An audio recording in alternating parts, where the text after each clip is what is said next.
Hi, I'm Teresa Wright, and welcome to Keep Monterey County Moving.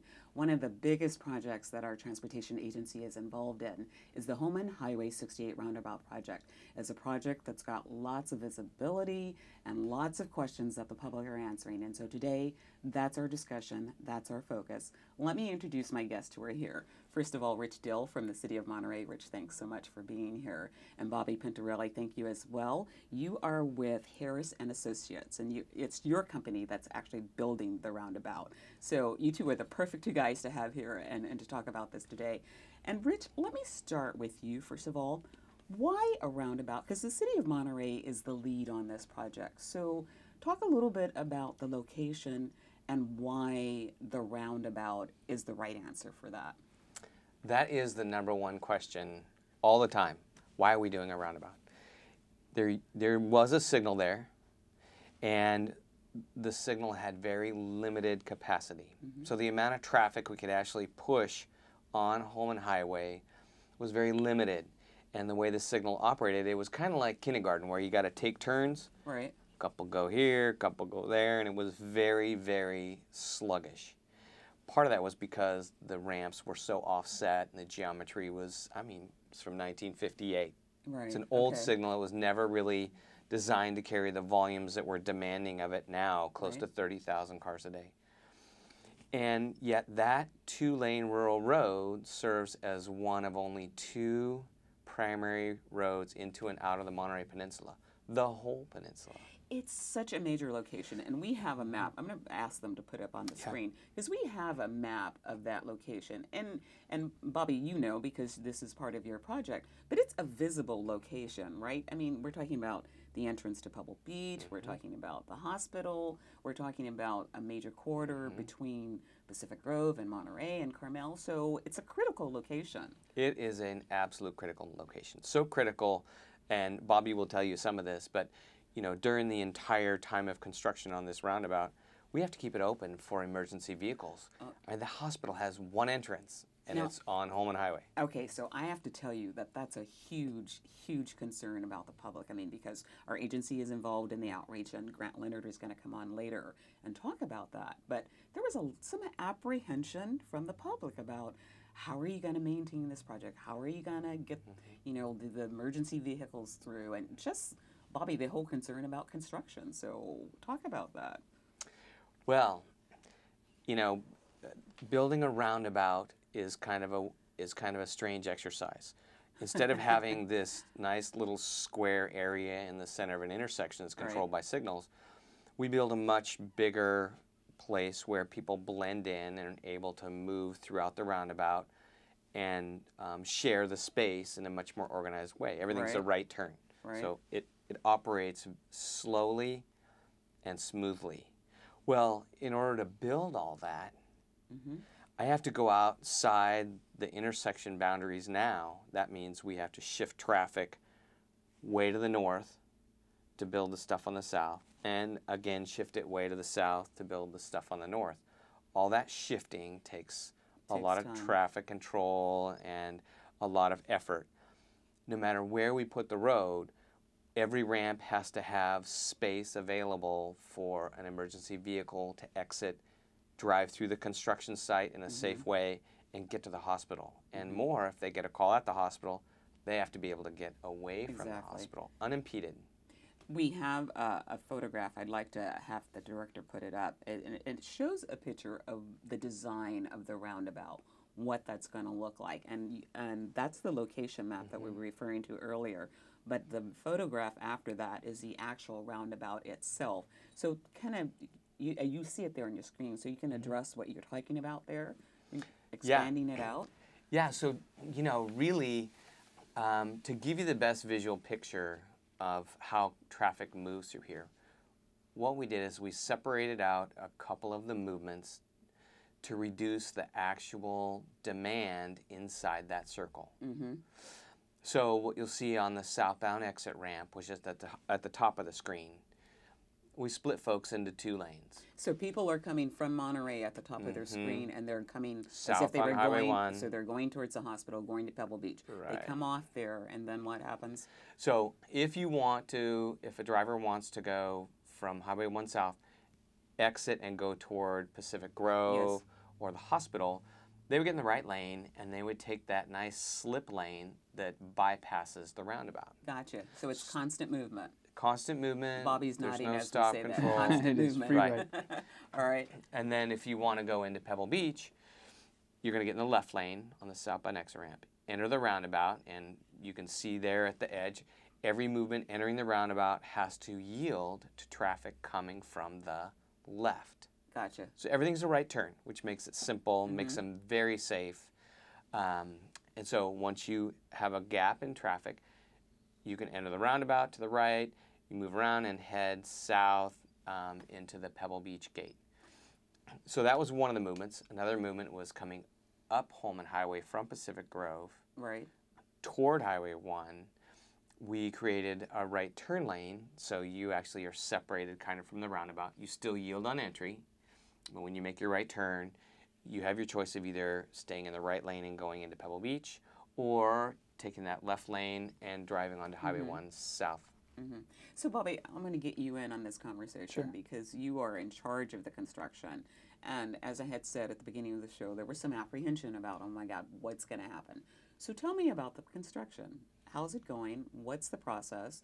And obviously, we've had a lot of rain. We're expecting more rain. So how does that impact what you're doing? Sure. So I want to back up just a second too and say really the constructor of the project is Granite Construction Company, which is this amazing local contractor, and they've done a really good job so far. So what we've been doing is we started out by building in the median. So before, the median of Highway 68 was this dirt median. First order of work was to get in there and pave that median and create these lanes so we can shift traffic like Rich was talking about, so we can free up work zone to the south and to the north of Highway 68. Right now we're working as fast as we can with the rain on the north side of the 68, but very soon we will shift all that traffic to the north side and we'll start working on the south side of the highway.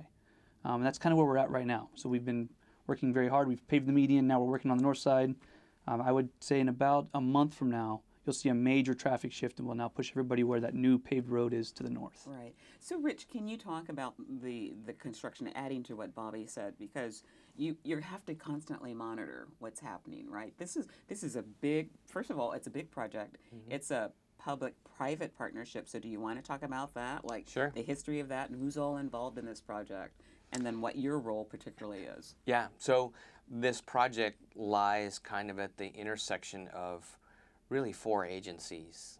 The City of Monterey, the County of Monterey, Pebble Beach Company, Pacific Grove is down the hill, and of course the entire thing lies within Caltrans right-of-way, so it's a state intersection and they'll own it when we're done. Even though the actual roundabout doesn't sit within inside the limits of the City of Monterey, we're managing the project because it has such deep impact into the peninsula where all of our drivers are.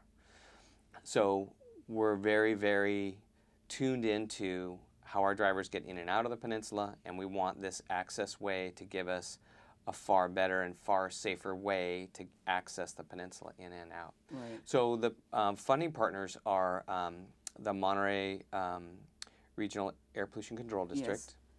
Which we should say why, because someone will wonder, Yes. well, why is the air district involved in this? Why was that important to And them? they were critical because at the very beginning of the project, where this was just a concept, we had a design for a 4-lane widening project on Holman Highway that would have had an upgraded traffic signal.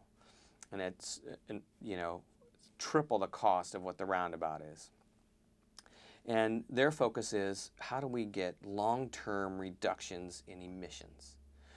Well, because roundabouts don't make people stop, Yes.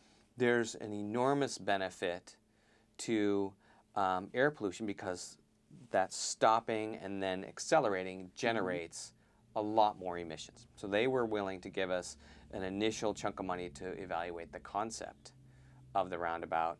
And when we found that it was very viable, they gave us another $350,000 to work through the design and environmental process. So they were key at the beginning to get this project moving. Then the City of Monterey has put in, they've dedicated $500,000 in gas tax. The City of Pacific Grove put in $100,000 to help us with construction. The County of Monterey put in $68,000. TAMSI put in a very large chunk, and it's over $4 million, and I can't remember the exact number, but it's way up there.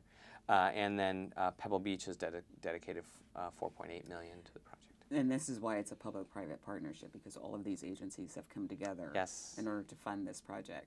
So, and you see it there, we have it on the screen, all of the agencies that are involved in this, and which is exactly what you named.